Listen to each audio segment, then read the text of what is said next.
iyadoo dhawaan lagu wado in doorasho ay ka dhacdo dowlad goboleedka Hirshabelle ayaa waxaa isa soo taraya siyaasiyiinta ka soo jeeda Hirshabelle oo siyaabo kala duwan uga hadlaya doorashada la filayo in dhawaan ay ka dhacdo Hirshabelle. Xildhibaan Daahir Amiin Jeesow oo ka mid ah mudanayaasha golaha shacabka baarlamaanka Jamhuuriyadda Federaalka Soomaaliya deegaan doorashadiisuna ay tahay Hirshabelle ayaa wareysi uu siiyay TV-ga Ariel waxa uu si qoto dheer kaga hadlay arrimaha doorashooyinka Hirshabelle. Xildhibaan Daahir ayaa soo dhaweeyay doorashada la filayo in ay dhacdo waxa uu ka hadlay sida loo wajihi karo doorashada, sida loo horumarin karo dhaqaalaha iyo sida looga saari karo al-shabaab deegaanada ay kaga sugan yihiin Hirshabelle. bismillah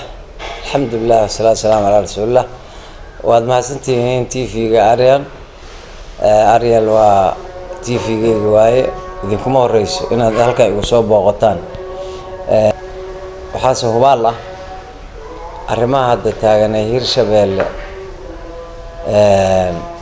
in ay muhiim tahay inaad sidaad ugu shaqaynaysiin iyo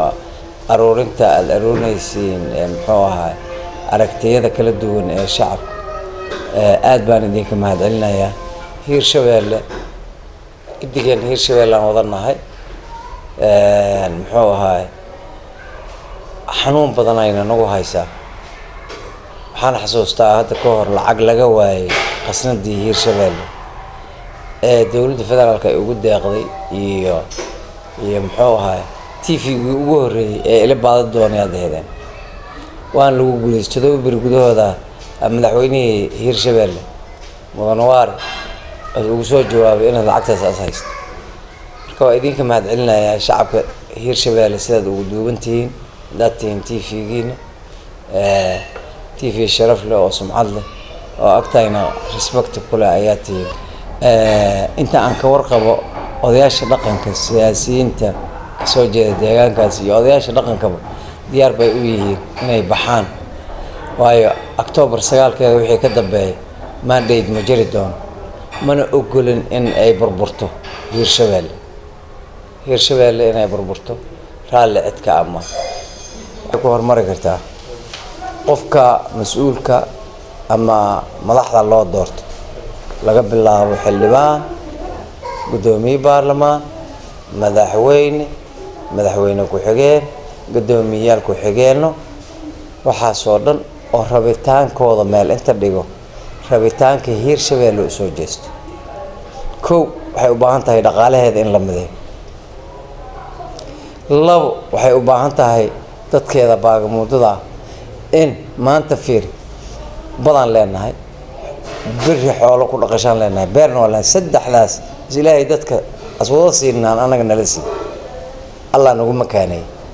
maanta haddii badda degmo kamid ah degmooyinka badda laga sameeyo muxuu ahaa gurigan hadda aan ku shirayno kale oo muxuu ahaa baqaara oo qaboojiyaal ay ku xiran yihiin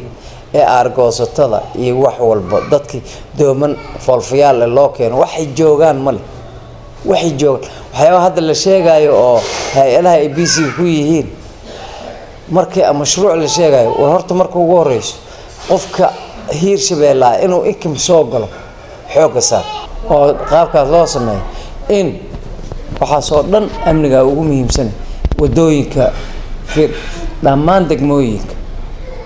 intooda badan xurwa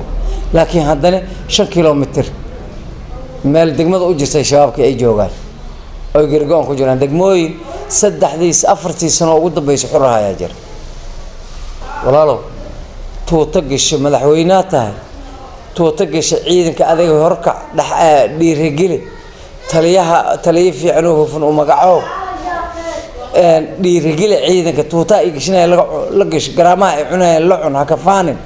dhulka ha la xureeyo. Mukhtaar Cabdi Aadan Ariel TV magaalada Muqdisho. anigu waxaan isticmaalaa Samtel isagu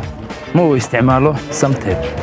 anigu in badan baan Samtel ku hadli karaa balse isagu sidaa ma sameyn karayo. warmaahay run miya waa runtay 24 saacadood waxaan ku hadlaa 2500 oo shilin oo waa bilaash bishii oo dhan waxaan ku hadlaa $5 oo kali ah caadi ma aha maxaad mar hore igu sheegi weyday fikir